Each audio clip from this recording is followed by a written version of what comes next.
नमस्कार, 20 मिनट 20 खबर में आपका बहुत बहुत स्वागत है। मैं हूं आपके साथ ऋषिका। अगले 20 मिनट में हम आपको 20 अहम खबरों से रूबरू कराने वाले हैं। तो चलिए शुरू करते हैं 20 मिनट में 20 खबरों का सिलसिला। बाड़मेर में कारोबारी की हिम्मत के आगे लुटेरे पानी भरते नजर आए और आखिरकार उन्हें भागना पड़ा।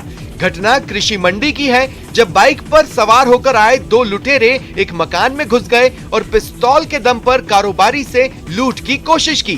पहले तो कारोबारी ने इसे मजाक समझा, लेकिन जब समझ में आया कि ये वाकई लुटेरे हैं तो उसने हिम्मत से काम लिया।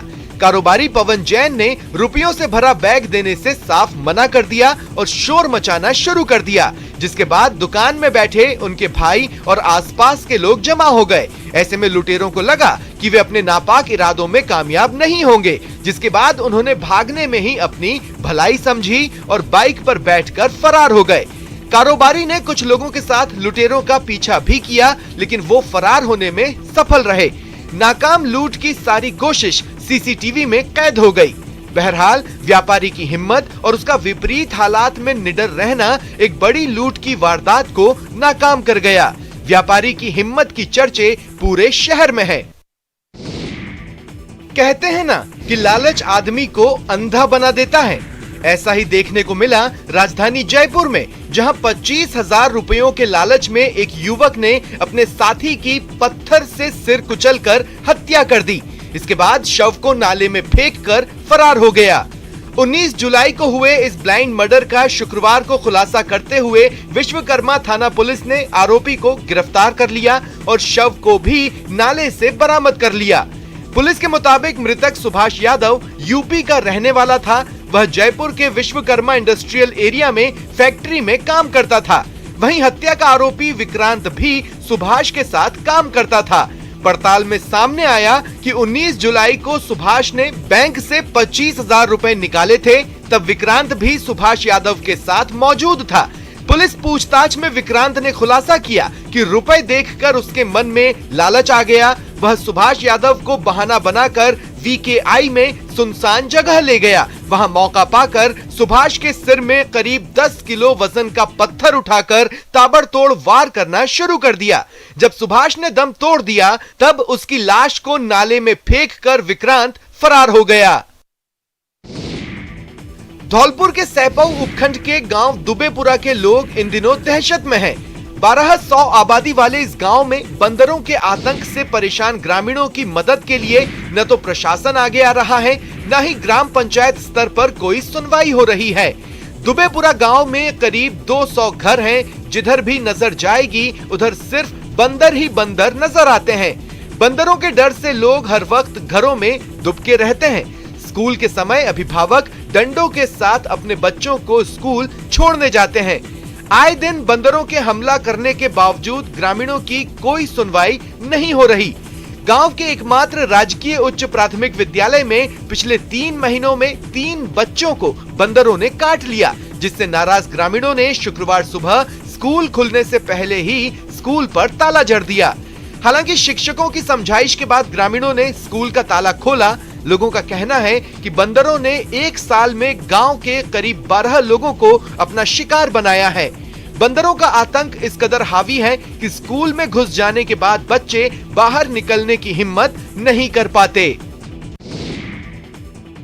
दौसा में इन दिनों किसानों के साथ खुली लूट हो रही है। दरअसल इन दिनों बारिश के बाद किसान अपनी फसल में यूरिया खाद देने की तैयारी कर रहे हैं, लेकिन जैसे ही वो बाजार में यूरिया खाद लेने के लिए आते हैं तो 270 रुपए के बैग के बदले 510 रुपए देने पड़ते हैं। यूरिया खाद बेचने वालों से किसान गुजारिश भी करते हैं, लेकिन वहां से सिर्फ एक ही जवाब मिलता है कि ये जरूरी है। अब आपको विस्तार से बताते हैं आखिर ये मामला है क्या। असल में कई कंपनियों के यूरिया खाद अलग अलग खाद विक्रेताओं और क्रय विक्रय सहकारी समितियों के पास आ रहे हैं, लेकिन यूरिया की कंपनियां नैनो यूरिया के रूप में एक बोतल लिक्विड दे रही हैं। चाहे इसे किसान लेना चाहें या ना लेना चाहें, किसानों का कहना है कि नैनो यूरिया के उपयोग के लिए हजारों रुपए की मशीन का भी इंतजाम करना पड़ता है। ऐसे में वो सिर्फ यूरिया का बैग ही लेना चाहते हैं, लेकिन डीलर उन्हें जबरन नैनो यूरिया भी दे रहे हैं। ऐसे में किसान 270 रुपए के यूरिया बैग के साथ 240 रुपए का नैनो यूरिया खरीदने को मजबूर हैं। हालांकि प्रशासन के स्पष्ट निर्देश हैं कि किसान को अतिरिक्त सामग्री ना दी जाए और ओवर रेट ना लिए जाए। इसके बावजूद कृषि विभाग के अधिकारियों की मिलीभगत से खाद विक्रेता जबरन किसानों को नैनो यूरिया दे रहे हैं। 12 जिले में इंद्रदेव की मेहरबानी जमकर बरस रही है, तभी तो जिले में अब तक औसत से 35% अधिक बारिश दर्ज की गई है। पिछले 2 दिनों से 12 शहर समेत छबड़ा, अंता, किशनगंज समेत कई इलाकों में तेज बारिश हुई, जिसके कारण नदी नालों में उफान है। हालत ये है कि ग्रामीण इलाके में पुलिया और रपटों पर 2 से 4 फीट तक पानी की चादर चल रही है। कई गांव का तो आपस में संपर्क कट गया। वहीं कई लापरवाह लोग पानी के तेज बहाव में अपने वाहन पार कर ले जा रहे हैं। देखिए, ये तस्वीर अंता के बड़गांव की है, जहां बड़गांव से माधोपुरा जाने वाले रास्ते पर बरसाती नदी उफान पर है। पुलिया पर 2 फीट से ज्यादा पानी की चादर चल रही है, फिर भी लोग जान जोखिम में डाल रास्ते को पार कर रहे हैं। वहीं दूसरी तस्वीर है किशनगंज क्षेत्र के गरड़ा की। यहाँ भी बारिश के बाद बरूनी मार्ग की पुलिया पर पानी का तेज बहाव है। कई लोग पानी के उतरने के इंतजार में पुलिया से पहले खड़े हैं, लेकिन कई अपनी जान की परवाह किए बिना रास्ता तय कर रहे हैं। यहाँ जीप से लेकर बाइक सवार तक जान जोखिम में डाल रहे हैं। दौसा जिले में रिमझिम बारिश का दौर जारी है। लगातार बारिश से कई जगहों पर जनजीवन अस्त व्यस्त नजर आ रहा है। गुरुवार की रात सूरजपुरा ग्राम पंचायत के खेड़ली गांव में एनीकट टूट गया, जिसके कारण एनीकट में भरा पानी बह गया। एनीकट टूटने और पानी बहने के बाद ग्रामीणों में नाराजगी है।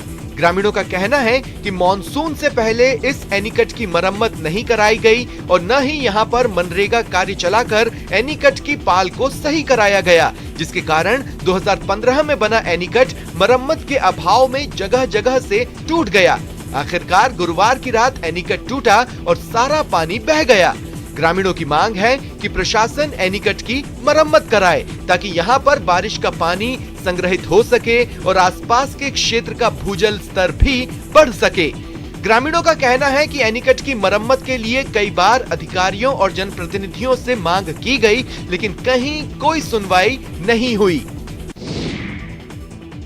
टोंक कलेक्ट्रेट परिसर में राजीव गांधी सेवा केंद्र पर जिला स्तरीय जन सुनवाई कार्यक्रम का आयोजन हुआ। बिजली से जुड़ी समस्या लेकर एक फरियादी तीसरी बार जन सुनवाई में पहुंचा, लेकिन आश्वासन के अलावा कुछ नहीं मिला। अतिक्रमण हटाने, पट्टा बनवाने, छात्रवृत्ति योजना का लाभ दिलाने, वृद्धावस्था पेंशन, सड़क, बिजली समेत करीब 150 समस्याएं सामने आई, जिनमें से 2 मामलों को जिला कलेक्टर ने जिला सतर्कता समिति में दर्ज करने के निर्देश दिए। पट्टा नहीं देने, साफ सफाई, अतिक्रमण से जुड़े परिवादों को कलेक्टर ने गंभीरता से लेते हुए नगर परिषद के एएओ सुरेश चंद जैन को 2-3 दिन में सभी मामलों का निस्तारण करने के निर्देश दिए। जन सुनवाई में सोलंगपुरा आंगनबाड़ी पर कर्मचारियों के नहीं आने, पोषाहार नहीं मिलने की शिकायत पर कलेक्टर ने सीडीपीओ को जांच कर रिपोर्ट देने के निर्देश दिए।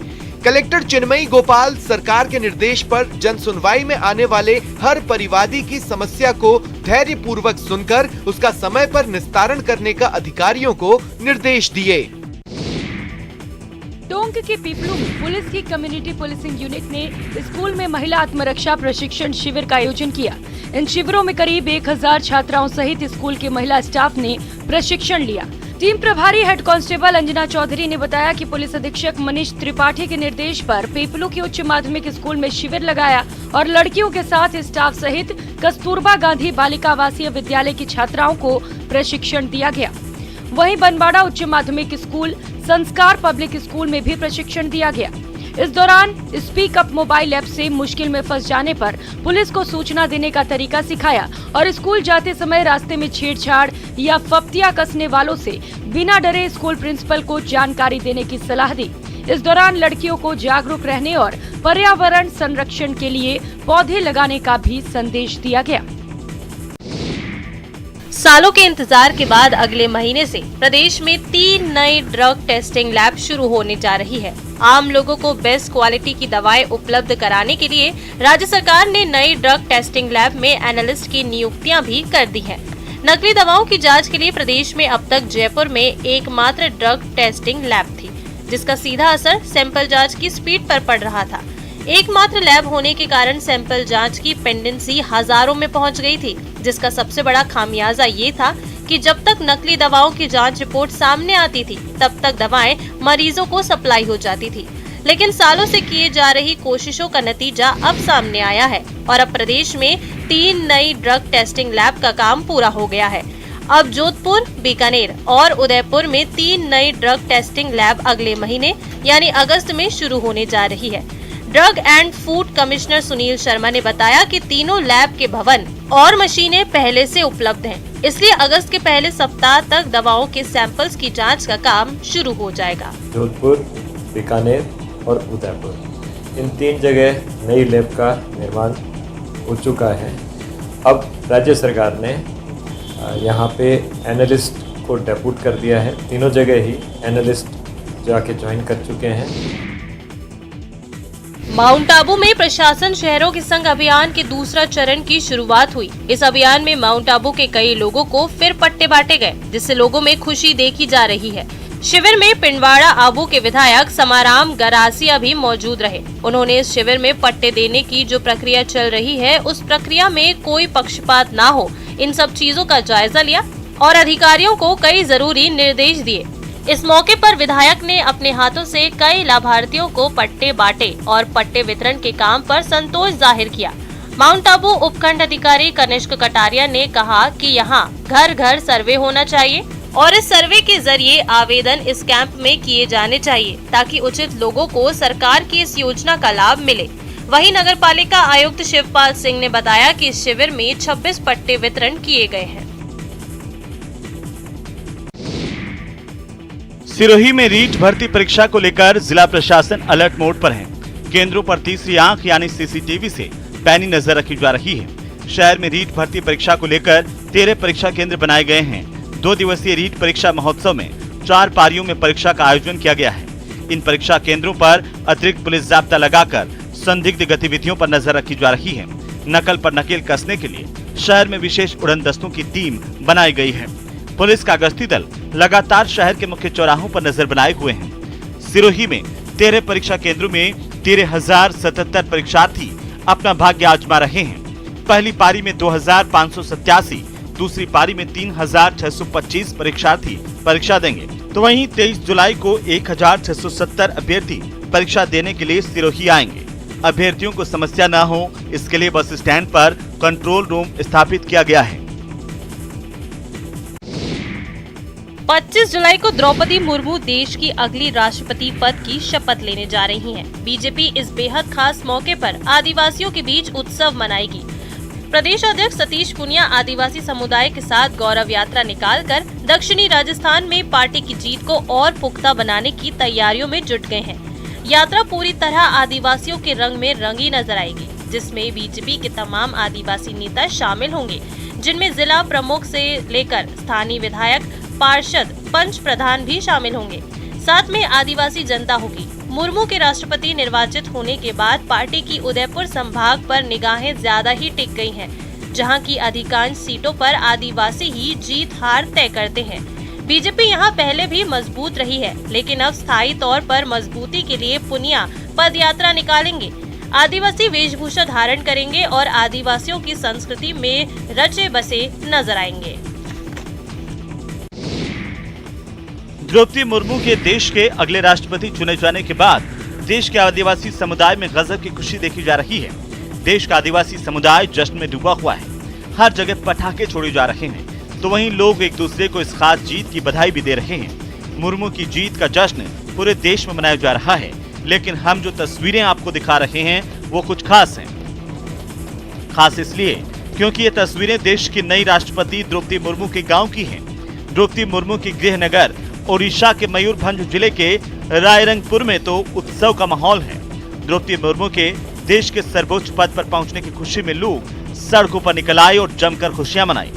लोग द्रौपदी मुर्मू की इस उपलब्धि पर फूले नहीं समा रहे हैं और नाच गाकर इसकी खुशियां मना रहे हैं। रायरंगपुर में तो आदिवासी समुदाय ने मांदर की थाप पर परंपरागत नृत्य किया और इस मौके को उत्सवमय बना दिया।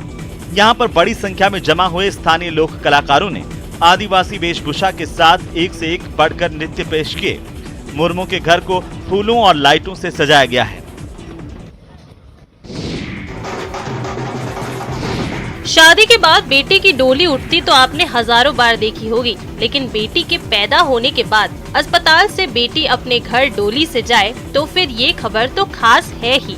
बिहार के छपरा में एक पिता ने अस्पताल से अपनी बेटी को घर लाने के लिए एम्बुलेंस की बजाय डोली को चुना। दरअसल इस परिवार में 45 साल बाद बेटी का जन्म हुआ है। बेटी के जन्म के बाद पूरा परिवार इतना खुश हुआ कि अस्पताल में नोटों की बारिश कर दी। सभी कर्मचारियों का मुंह मीठा कराया गया, गांव में मिठाइयां बांटी और जब बेटी को अस्पताल से छुट्टी मिली तो उसे डोली में बैठाकर घर ले आए। मामला एकमा नगर पंचायत क्षेत्र का है, जहां के रहने वाले एक परिवार ने बेटी के जन्म लेने पर पालकी की और परिवार में नवजात बिटिया को डोली से घर ले आए, वो भी गाजे बाजे के साथ।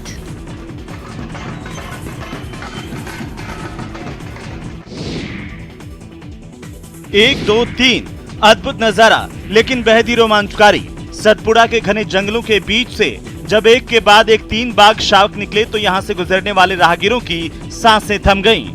रोमांचित करने वाला नजारा दिखा सिवनी के पेंच टाइगर रिजर्व से लगे खबासा में, जहां पर गुरुवार को रात के अंधेरे में बाघ के 3 शावक सड़क पार करते हुए नजर आए। उस क्षण उस सड़क से गुजर रहे किसी राहगीर ने इन रोमांचकारी पलों को अपने कैमरे में कैद कर लिया। वीडियो में तीनों शावक एक के बाद एक सड़क पार करते नजर आ रहे हैं। ये तीनों तेलिया फीमेल बाघिन के बताए जा रहे हैं। जैसे ही राहगीरों ने इन बाघ शावकों को सड़क पार करते हुए देखा तो कुछ देर के लिए तो सांसें थम गई, लेकिन शावक सड़क पार कर जंगल की ओर चले गए। इसी दौरान राहगीरों ने शावकों का ये वीडियो बनाया, जो फिलहाल सोशल मीडिया पर वायरल हो रहा है। सावन का पावन महीना चल रहा है और शिवालयों में शिव भक्तों का तांता लगा हुआ है। बोल बम और हर हर महादेव के जयकारों से धरती गगन गुंजायमान हो रहे हैं। इसके साथ ही देश के 12 ज्योतिर्लिंगों में भी विशेष पूजा अर्चना का आयोजन लगातार चल रहा है। शुक्रवार को 12 ज्योतिर्लिंगों में से एक उज्जैन के महाकाल मंदिर में भी शिव भक्ति की गंगा बह रही है। सावन के इस पवित्र महीने में हिमाचल प्रदेश के सीएम जयराम ठाकुर ने महाकाल मंदिर पहुंचकर और पत्नी के साथ महाकाल की भस्म आरती में शामिल हुए। उन्होंने महाकाल की पूजा अर्चना की और महाकाल का आशीर्वाद लिया। सावन महीने में बड़ी संख्या में श्रद्धालु भगवान महाकाल का आशीर्वाद लेने उज्जैन के महाकाल मंदिर पहुंचते हैं। ऐसे में अल सुबह 3 बजे हिमाचल प्रदेश के मुख्यमंत्री जयराम ठाकुर सपरिवार भस्म आरती में शामिल हुए और बाबा महाकाल का पूजन अभिषेक कर महाकाल का आशीर्वाद लिया। भस्म आरती के दौरान सीएम ने अपने परिवार के साथ नंदी हॉल में बैठकर दर्शन किए। सीएम ठाकुर हिमाचल प्रदेश से इंदौर और फिर उज्जैन पहुंचे थे। इस दौरान उन्होंने कहा कि देश और प्रदेश में सुख शांति बनी रहे, यही प्रार्थना बाबा महाकाल से की है। बम बम भोले हर हर महादेव की जयकार से देवभूमि गूंज रही है। पूरा हरिद्वार केसरिया हो रहा है। कांवड़ में बंधे घुंघरुओं की रुंझुन भी भगवान शिव की भक्ति के गीत गुनगुना रही है। वैसे तो सावन महीने में हर जगह ही शिव भक्तों की बयार रह रही है, लेकिन हरिद्वार की बात ही अलग है। यहाँ तो कण कण में देवताओं का वास है और फिर सावन महीने की बात ही क्या। कांवड़ियों से तो ये नगरी गुलजार हो ही रही है। गुरुवार को तो 35 लाख कांवड़िए हरिद्वार पहुँचे, जिसके बाद 14 जुलाई से शुरू हुए कांवड़ मेले में अब तक 1,08,70,000 से ज्यादा कांवड़िए हरिद्वार से गंगा जल भरकर शिवाभिषेक के लिए अलग अलग स्थानों के लिए रवाना हो चुके हैं। वहीं शुक्रवार को भी धर्मनगरी में कांवड़ियों का सैलाब नजर आया। हर की पैड़ी से लेकर मंदिरों और बाजारों में शिव भक्त कांवड़िए ही कांवड़िए नजर आ रहे थे। कांवड़ यात्रा में कांवड़ियों की बढ़ती भीड़ के साथ ही पुलिस ने सतर्कता भी बढ़ा दी है। हर की पैड़ी से लेकर अन्य गंगा घाटों और मंदिरों, पार्किंग, बाजारों, होटलों और धर्मशालाओं में डॉग स्क्वाड व बम निरोधक दस्ते की तैनाती की गई है। सावन के महीने में झारखंड के देवघर में विराजमान बाबा बैद्यनाथ के दरबार में भक्तों का तांता लगा रहता है। पूरे महीने यहाँ पर शिव भक्त कांवड़ में गंगा जल लेकर बाबा धाम पहुँचते हैं और जलाभिषेक करते हैं। इस दौरान पूरी नगरी केसरिया नजर आती है। इस कांवड़ यात्रा में भक्त अनोखी कांवड़ भी तैयार करते हैं। ऐसी ही एक अनोखी कावड़ लेकर बिहार की राजधानी पटना के शिवभक्त पहुंचे हैं। देखिए इस कावड़ को, इसकी लंबाई 54 फीट है। पटना से 500 कावड़ियों का जत्था इस 54 फीट लंबी कावड़ को लेकर पहुंचा है। इस 54 फीट की कावड़ में कुलदेवी देवताओं के साथ भगवान भोलेनाथ और पार्वती की मूर्तियां लगी हैं। कावड़ को बेहद ही आकर्षक ढंग से सजाया गया है। कावड़ियों का कहना है कि वे पिछले 10 साल से ऐसी ही कावड़ लेकर आ रहे हैं। इस कावड़ को बनाने में पूरे इलाके के लोग सहयोग करते हैं। 2008 से किला रोड देवी स्थान से निकलता है और पूरा पटना सिटी का भ्रमण करते हुए गौरी शंकर मंदिर अगमकुआं जाता है और 54 घंटा में देवघर में जल चढ़ाया जाएगा। ये पूरा पटना सिटी में भक्तिमय का माहौल रहता है। गुजरात के गांधीनगर में 36वें राष्ट्रीय खेलों का लोगो जारी किया गया। सीएम भूपेंद्र पटेल ने इस लोगो का अनावरण किया। लोगो में गिर के शेर सहित कई प्रतीक हैं। इस मौके पर राज्य के कई जिलों के खिलाड़ियों की उपस्थिति भी खास रही। राष्ट्रीय खेलों के लिए देश भर से 7000 खिलाड़ी गुजरात आएंगे। इस मौके पर सीएम भूपेंद्र पटेल ने कहा, ये गुजरात के लिए गौरव की बात है कि राज्य में इतने बड़े खेल का आयोजन किया जा रहा है। उन्होंने गुजरात को मेजबानी देने के लिए AOI को धन्यवाद भी दिया। बता दें कि गुजरात पहली बार राष्ट्रीय खेलों का आयोजन कर रहा है।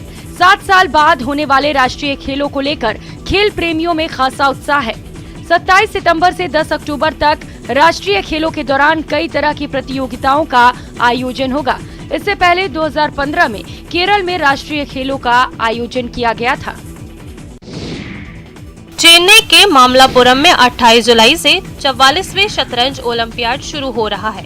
10 अगस्त तक चलने वाले इस टूर्नामेंट में 187 देशों के 2000 से अधिक खिलाड़ी हिस्सा लेंगे। टूर्नामेंट का भव्य उद्घाटन समारोह चेन्नई के नेहरू इंडोर स्टेडियम में आयोजित किया जाएगा, जिसका उद्घाटन पीएम नरेंद्र मोदी करेंगे। शतरंज ओलंपियाड को लेकर देश के शतरंज प्रेमियों में खासा उत्साह देखा जा रहा है। विशेषकर तमिलनाडु में शतरंज प्रेमियों का उत्साह तो देखते ही बन रहा है। इसी उत्साह की बानगी दिखी डिंडीगुल में, जहां छात्रों ने स्विमिंग पूल में पानी के बीच शतरंज खेली और इस प्रतियोगिता के आयोजन को लेकर अपनी प्रसन्नता जाहिर की। स्पोर्ट्स डेवलपमेंट अथॉरिटी तमिलनाडु की ओर से इस खास शतरंज प्रतियोगिता का आयोजन किया गया है, जहां स्विमिंग पूल में शतरंज की बिसात बिछाई गई और स्कूली बच्चों ने पूल में तैरते हुए चालें चली।